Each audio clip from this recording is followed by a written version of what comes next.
Okay, so how are you, man, now? So you're in Netherlands, right? Yeah, man, I'm actually hanging out here at Bas Maas's house. He's the Doro guitarist, of course, former After Forever. And we've been basically running sort of a boot camp on the Doro Songs because we really don't have a lot of time to rehearse with the whole band, you know. But this time in between these two runs, we're going through parts and details, and I'm doing a lot of keyboards this time around on the tour too, so I'm having to practice quite a bit. You know, it's new for me too.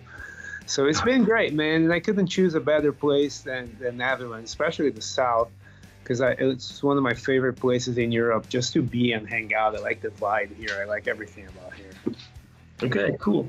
So just for you to know, now we are doing this interview for Backstage TV and TV Rebel, which are like two platforms in the Czech Republic, and I think the only ones with a rock and metal music on. So I would like to say to the people who will see us that we know each other for 9 years already, as we were talking about it a couple of minutes ago, and we were on tour with Circle to Circle with my band Sebastian in 2012, which is fucking crazy how the time flies, you know. Yeah. 9 years, man. It's great. And I remember that you were the first guy who actually connected with me and my bandmates on Facebook, and you wrote us, "Hello, I'm from Circle to Circle. We're gonna play a tour together, and we're looking forward to you," and stuff like that. And we really appreciated it, man. Yeah, man. I don't even remember, but you did it. It's well, I mean, first of all, I liked your band a lot, and I still do, you know, and that was cool that to have you guys out on tour. Plus, like, I've always been the kind of guy that thinks that if you're gonna tour together, we should kind of be bros during that time. You know what I mean? I don't like big-headed headliners. I always have to deal with them all the fucking time.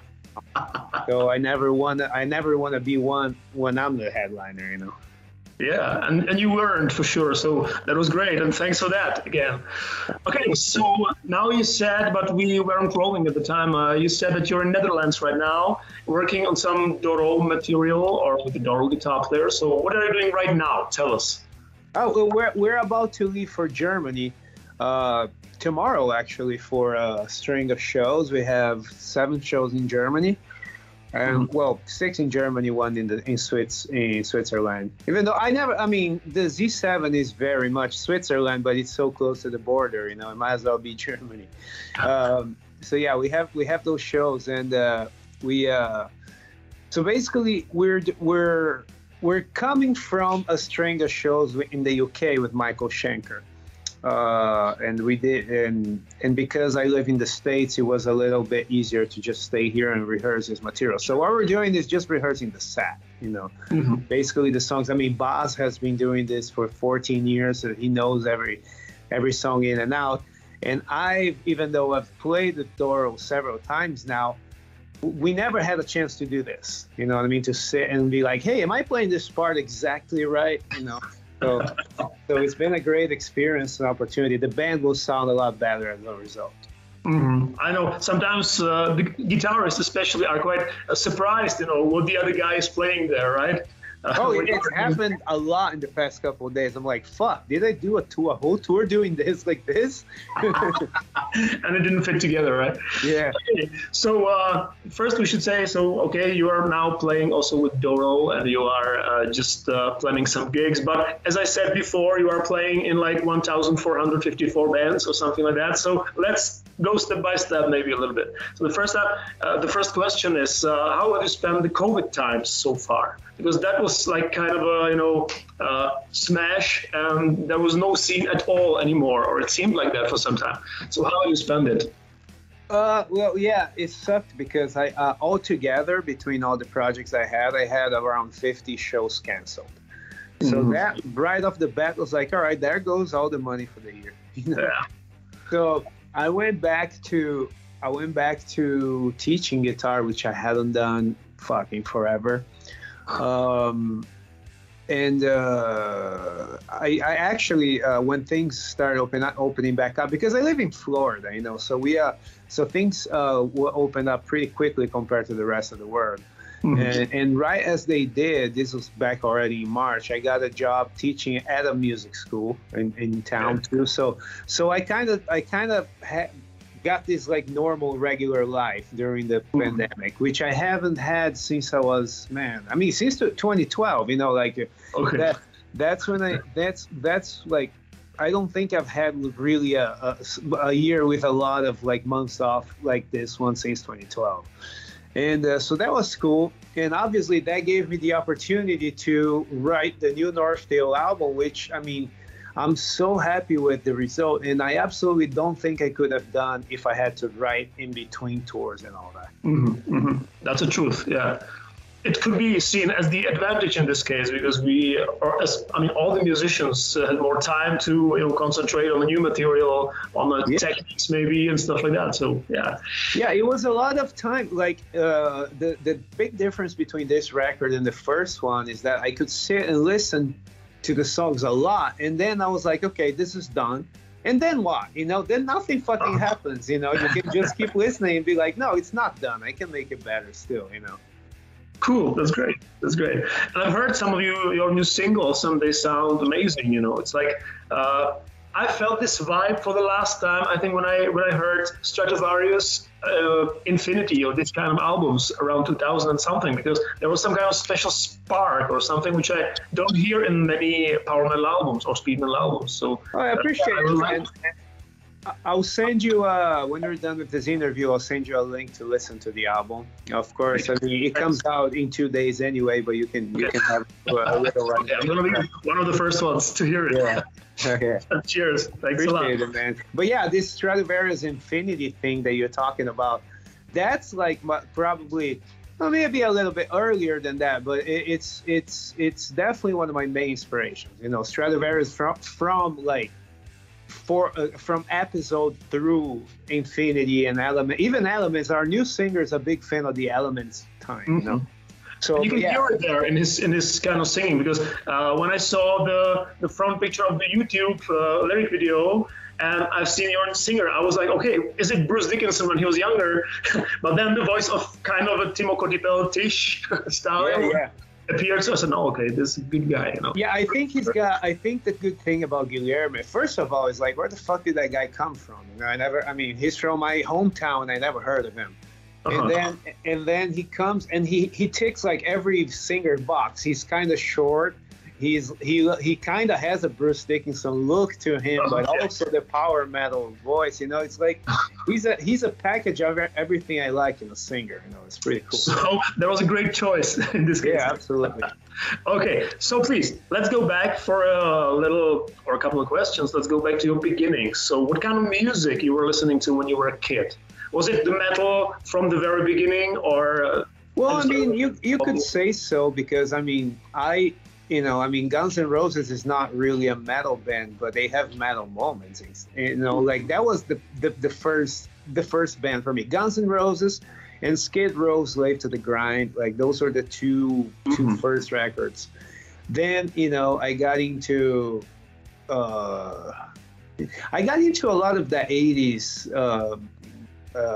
Hair metal stuff for a little while, but then when Iron Maiden came into my life, it changed everything. This is I want to say 1993 or something. I was 10 years old or something, and like I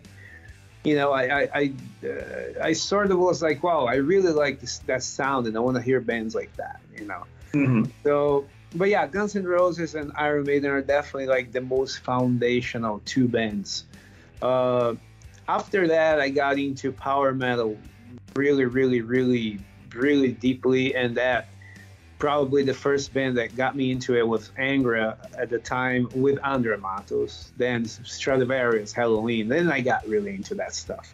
But the very, very beginning, the very beginning is Slash soloing in front of the church on November Rain. Yeah, that's just awesome. Okay, and is it true that your first guitar teacher was Kiko from Megadeth now, or Angra before? Yeah. He was really the only one. I had another Brazilian teacher right after, but not for too long. Like, so all the basic stuff, like the intervals, scales, triads, all the basic stuff I learned from him. Yeah, he was a very in-demand teacher in Brazil even back then.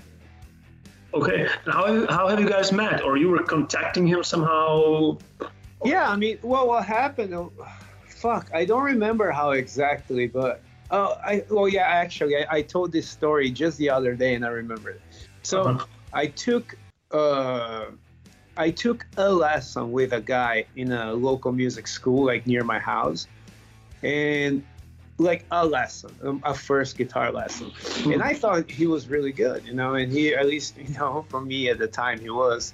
And then he's like, well, my teacher, Kiko Loureiro. I'm like, oh, okay, well, then I want to learn from the guy who taught you instead of from you, That was clever. Yeah. And the thing is, Angra was already around. They already had, well, I think Holy Land was out. So this is like 95 or something. So like, they were getting pretty popular, at the time too. But even before then, he already had like a huge wait list for students and stuff back in the day. So he was, it was one of those things, this is the guy to go to if you want to learn guitar. And really, the real guy to go to in Brazil back in the day was Kiko's teacher. But that guy had a really, really long, wait list. His name is actually Mozart. His first name is Mozart Mello. And that guy remains to this day like the guitar teacher in the country. Oh, well. But I could never get in with him, so I took lessons from Kiko, and that was like all my foundation.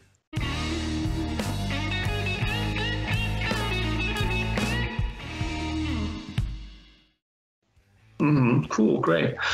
And so now, because we met for the first time when you were a member of Circle to Circle, then you became a member of John Oliva's Pain, and then even Savatage, and then even Trans-Siberian Orchestra. So you're kind of, or you were playing with all these incarnations, around Savatage heavily, or I don't know how to call it better.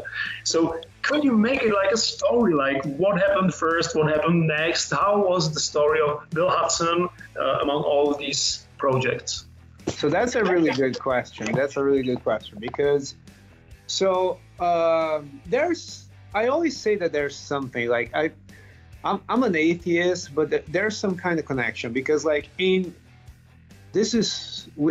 need to go back to like 2000, I was 17 years old, and Al, is it 2000 or 99 when Al left Savatage? I don't remember. Sounds like that. Yeah, I don't know. Yeah, it's the early 2000s, whenever. And I had a girlfriend. Keep in mind at this point, I can't even speak, I couldn't even speak English. I wasn't ready to be in a professional band. But when Al left Savatage, I had a girlfriend who was like, you know what, I'll be your PR person. I'm going to get you an audition with Savatage. And I was in high school. And the thing is, she wrote, I still don't know who, because I don't have contact with her, but she wrote someone from a fan club or something, and someone wrote her back being like, I don't know anything about auditions, but I can talk to the band and I'll let you know. Well, that alone put in my head that I was going to join Savatage for some reason. It never happened. That fan club person never got back to us. They hired Jack Frost. And, whatever. It never went anywhere. Sure. But I kept that in my head. I was like, man, because I was a really big fan of them. I had seen them in Brazil. And I was like, man, someday, maybe I can play with them, And then then I had a friend of mine. This is like, fast forward 5-6 years or whatever. A friend of mine had spent some time in Tampa, Florida. And I was like, wow, that's where Savatage is from. Maybe if I can move to the area, I can meet those people. And that's kind of how I came into the U.S. in the beginning. I came hoping to meet people in Tampa, Florida, metals. But that never worked. The thing is, that never actually worked. I never met any of them. One day I actually drove to Morris Sound and all that, and didn't go in, of course. But, it never worked. I never met anyone. So this is like 2004, I want to say. So fast forward a couple of years, I now managed to move to the U.S., and I was living in Omaha, Nebraska at that time, which is, might as well, is nowhere. It's the middle of the country.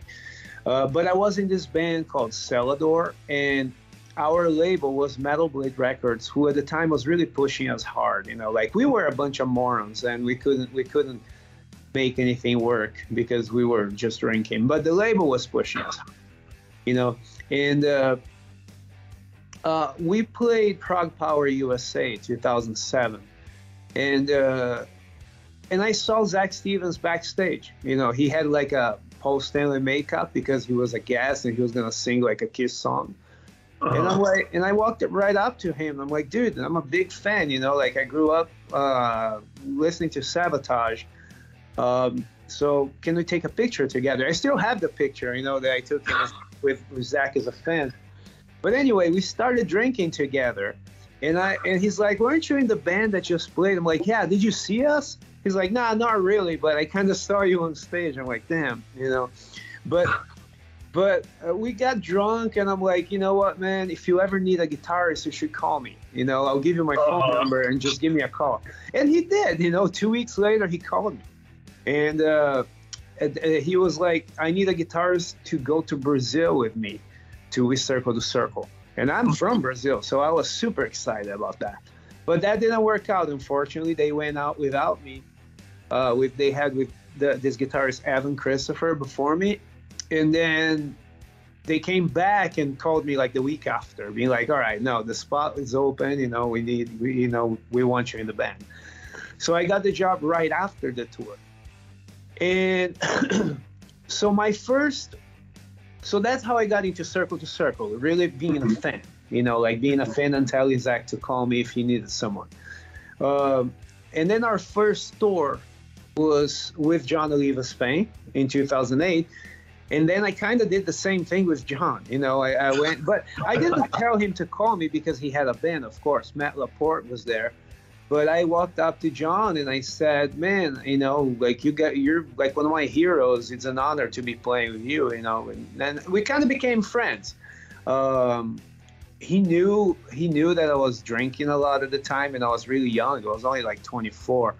So he was like giving me advice, be like, you know, don't ruin yourself like that, you know.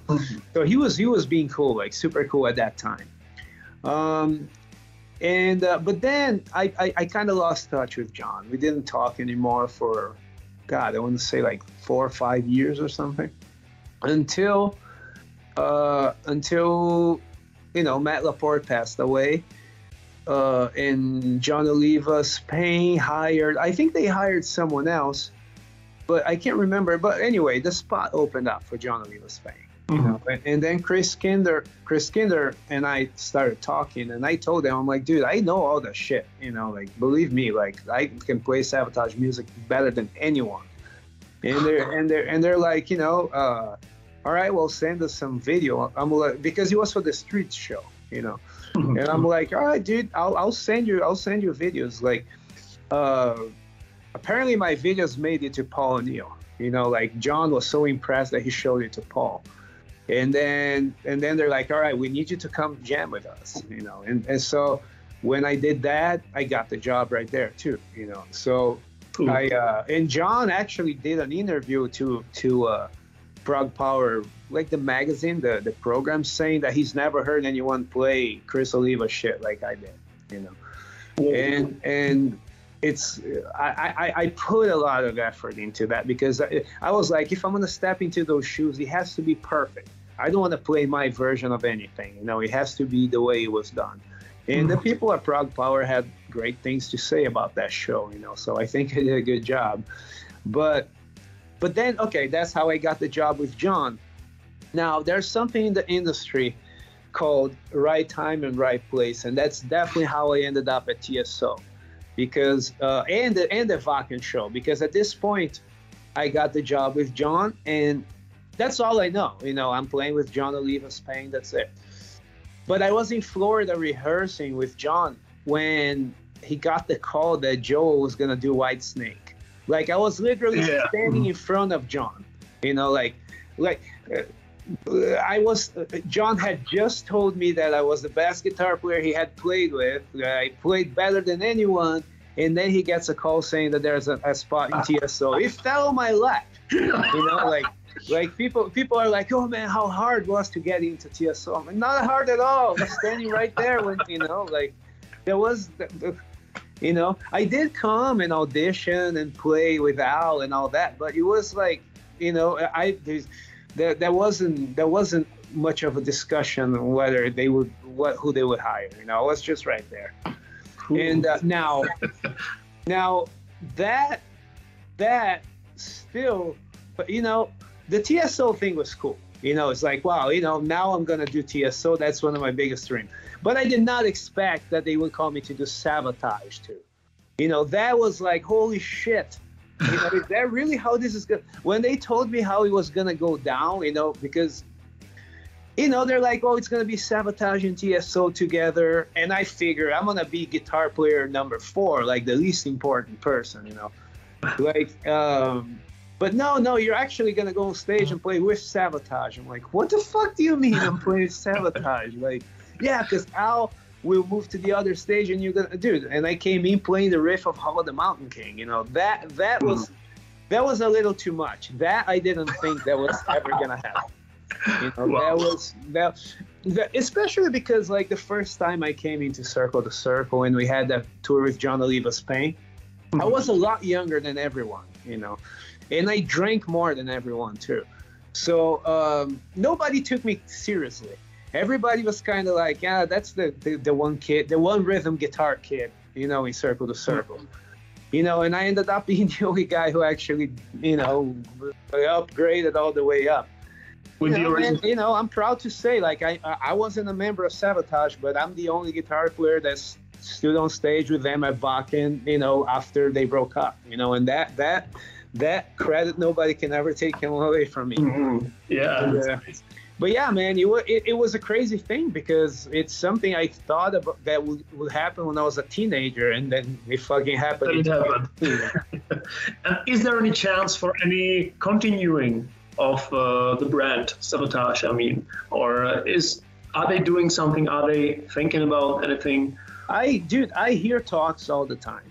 I hear them saying that they're writing music. I even heard some stuff, like from people that are in the know, but like I don't know, like I hear things here and there, and then nothing else happens, like what I do know is that they announced that they were going to, and that John has publicly said that he's writing music for it, and I know he is, and he's not the only one too, but who knows, man, And are you in touch with Zach somehow? Yeah, I sent him a text like 2 days ago or something. Yeah. Cool. So say hi when you're going to be in touch with him again. Yeah, absolutely, man. Zach and I actually are just as close as we always were because we also came in TSO in the same year. We did the first tour together. So Zach is I gotta say that I owe Zach especially a lot because he was the first guy to bring me into the Savatage thing. Like if he wasn't that night at Proud Power, that would never have happened. Cool. Wow. So that's even better story than I expected. Yeah. That's like a dreams coming true, really. Oh, absolutely, yeah.